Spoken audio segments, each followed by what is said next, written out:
Morning, everyone. I'm Jo McCrostie, and this is Ailsa MacKenzie. Hi, everyone. So to continue Katie's music metaphor, today we're going to tell you why audio is like the most successful bands. Multi-talented, multi-dimensional, and with those hits that work on multiple levels. So the attention debate is filling column inches and email inboxes, but audio is often left out of the conversation. And when we focus and celebrate on those high attention environments, we risk devaluing those that are seen as low attention, like radio. So like Katie and Mediacom, we strongly believe that attention is all about finding the right type for your campaign goals.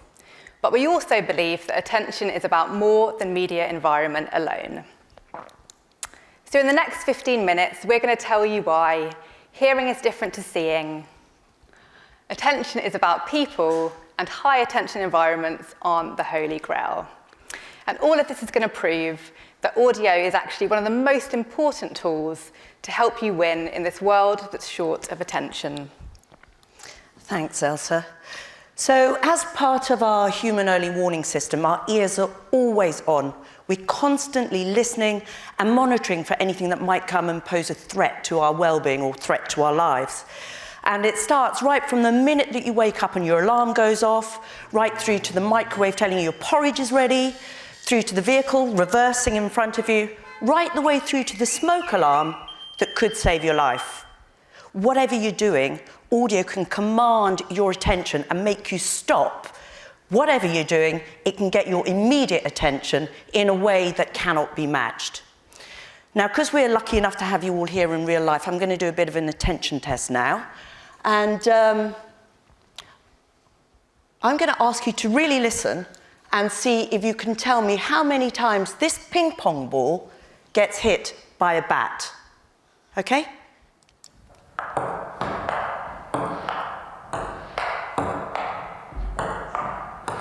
Did somebody say just eat?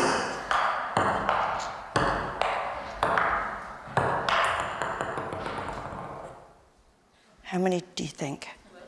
How many? 12? 13? How many do you think? 13. I think 13, yeah? Did you notice anything else in that? Just eat. It just goes to show you, you can't hide a gorilla in a radio ad. If you don't know what I'm talking about, Google Daniel Simon's Invisible Gorilla from 1999, I think it was. You can't hide a gorilla in a radio ad. Ailsa. So it's clear that attention works differently in audio than it does when you're looking at things. But the second point that we really want to land is attention is about people. So a lot of the debate at the moment and a lot of the research is really focused on media and creative. So to widen that out and understand attention in more detail, we partnered with Bournemouth University to review all the academic research on the subject of attention. Now, I know from real life that attention is hugely personal. If I'm in the office and I'm having a chat with Jo and someone on the other side of the room says my name, my attention automatically switches over to them. I literally can't help it, whereas Jo is continuing chatting to me. So it's really clear that attention is personal and is about internal things. But a lot of the debate at the moment is really focused on external factors like media, creative, and targeting. So the Bournemouth University research showed that actually these internal factors are incredibly important. The main one being all of the different goals that all of us are working towards at any one time, from what we're going to eat for dinner tonight through to where we're going to go on holiday next. Bournemouth University call these goal journeys, and you can plot them on this dimension all the way through from dreaming to doing. Some of them are really short, some of them might take months or even years, but the attention that you pay to advertising will depend on whether it's relevant to any of your existing goals and where you are on that goal journey. Katie explained why evolutionary biology means we process most of the things that we're exposed to without paying active attention to them. This is often called System 1 processing, and as she said, loads of advertising is processed in this way. And we know from decades of research that this works. Now, we're not saying that active attention is never important, but it's about finding the right type of attention for your campaign and deciding that right at the beginning before you even start thinking about your media or your creative. So what do I mean by type of attention? Well, if you take these two dimensions from dreaming through to doing and passive to active, you can plot them on a map. And we use this to help us define the type of attention needed for a specific campaign. So audio then, that's why we're here. How can audio help you win these different attention types? So audio is all about understanding the way that different attention types work. I forgot my next line. I think you pass it to me. Pass it to you. So audio can work across lots of different attention types. And the thing that we're here to show you today is that it's all about defining that up front. We know from previous radio centre research that actually the brilliant thing about audio is that often you're listening to it at the same time as you're doing other things.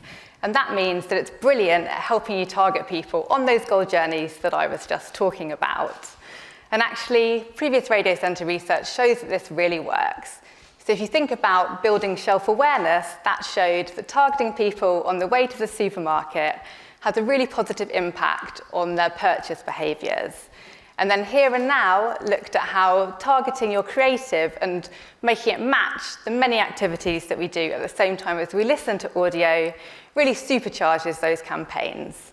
So now I'm going to hand over to Jo, and she's going to tell you a bit more about how you can design your creative for all these different attention types. Jo. Thanks, Ailsa. So, as Ailsa said, active attention is very scarce. But make no mistake, audio is really, really very good at this. And I'm not just talking about the occasions when you need an alarm to alert you of danger, but also in what might be considered something like a very cluttered commercial environment. So here's an ad I heard that really struck me and made me stop in my tracks. Have a listen. I'm just going for a... You think he's going to say... poo. And he did. Weren't expecting to hear that on the radio, were you? Believe it or not, your next poo could save your life. You can't not hear that. That will stop you in your tracks. If you ever get one of those tests, do it. It's quite important. It could save your life. Here's another one. Sainsbury's Taste the Difference Greek-inspired feta and spinach. Hearts can stop when you least expect it. Getting ready for the school run, playing sport, or in the middle of an advert. Heart muscle diseases can be inherited across generations. Faulty genes can affect the young and... So whatever you are doing, audio and radio ads can stop you in your tracks and command your immediate active attention. But again, as Ailsa and Katie have both said, active attention is not the holy grail. So it's good to know that audio is also very good, possibly even better, at claiming some of our passive, subconscious attention. So now you're going to hear in the background some of the sounds of the top spenders across radio. And you don't need to see their visual logos to know who these are. You don't need to hear their brand names. Just listening to the sounds passively, even though you're listening to me, means that you can recall them in the background. And this passive reception is incredibly powerful. In his book, The Psychology of Emotional Influence in Advertising, Robert Heath actually talks about this in more detail, and he says to us that implicit learning is by far the most common way that we process any advertising at all. So very quietly in the background, whilst I was talking, you might have heard something playing. I don't know if you could hear anything out there. Did you hear anything in the background? What did you hear? In the background of that, you heard We Buy Any Car? You heard Jet 2. You heard Jet 2. It's good that you were listening to me, but in the background, Jet 2, or what you might have thought was Jet 2, was playing very quietly. It wasn't actually Jet 2, it was just Jess Glynn. And it was just the Hold My Hand track. And in fact, she was talking over an EasyJet commercial. But because you were actively listening to me, you weren't hearing the detail of that. Passively, The Jet 2 branding was coming through all the time. So this passive reception is incredibly powerful. And the most important thing about it is it's never not on. It is always with us. So there are times as well when we want to actually change that passive reception into an active response. And the challenge here is to target the in-market audience and persuade them to act without overwhelming those that are still dreaming. So I'm going to give you an example now using Jet 2 again of how they might do this. So supposing they're trying to target somebody at a specific point of that goal journey, so somebody who knows when they want to go on holiday, they know where they want to go on holiday, but they haven't yet decided quite how they're going to get there. So this might be a really good time for Jet 2 to remind them that actually you get an extra luggage allowance if you travel with Jet 2. So I've just mocked something up. This isn't something real. This is just a mock-up to just kind of explain how they might do this. This is something that they could do. Some airlines allow 20 kilograms for your luggage, but with Jet 2 holidays, you'll get 22 kilograms as standard. Just think what you could do with that extra space. I would pack 2 1-kilogram dumbbells. Flip-flops. Orange flip-flops, purple flip-flops, different sounding flip-flops. My houseplant. Spaghetti. 5 extra bags. Every colour of lipstick. With the extra 2 kilograms, you've forced my hand. I'm taking a board game. Cagoles, bikinis, Ugg boots. Jet 2 holidays. Extra luggage you can rely on. Package holidays you can trust. It was just a mock-up, but you can see with the right creative, you can target any consumer at any point of that goal journey and persuade them to act. Okay, so I'm just going to finish with one last ad that I want to share with you. And this is an ad for the Global GTI. Now, we don't make cars, so this is a fake ad again. Sorry about that. But well, it's not a fake ad. The only thing fake in this ad is the name Global GTI. Every other word of this commercial is taken from a real commercial. We've just reworked it a little bit, but it is exactly how the commercial was played out. So have a listen. The new Global GTI from just $199 a month with 0% APR finance. Perfect for all life's adventures. Search Global Offers to find out more. Global Finance 36 months, deposit 4116, optional final payment 9315, subject to status, over 18s, order by April 1st, register by June 30th, 2022. T's and C's apply. Retail customers at participating dealers only. You know those answers, yeah? What was the luggage allowance you were allowed on the aforementioned airline? 22. Thank you very much. Ailsa. You sticking where to go with? Yeah. All right, so we've shown you that you need different types of attention for different campaign types, and multi-talented audio can deliver on them all. And the reason for this is that whilst high attention environments aren't the holy grail, audio can stop you in your tracks, whatever you are doing, and get your active and immediate attention. we've proved that hearing is different to seeing. Even when you're not actively listening, you're still hearing.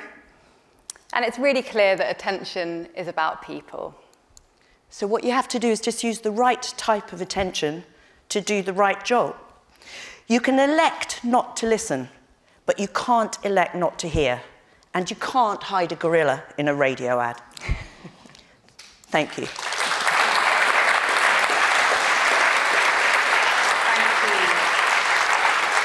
That was so interesting. Thank you so much. So we have one question here.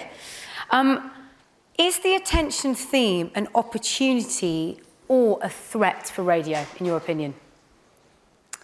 Well, I mean, I think the reason that we were asked to talk today is because if you don't really explore how attention works, then it can be a threat, because if people are thinking that it's all about those high attention environments, then that's a problem. But I think, as Katie and both we've said, actually, high attention is a bit of a red herring because there isn't very much of it. So, as we've hopefully shown you, actually focusing on low attention or passive attention or system one is actually really powerful in advertising. And we think the strength of radio is because it surrounds our lives, we can use it to target loads of different moments that are really relevant for different people. So hopefully we've shown you that it is an opportunity. Yeah, you can't not hear.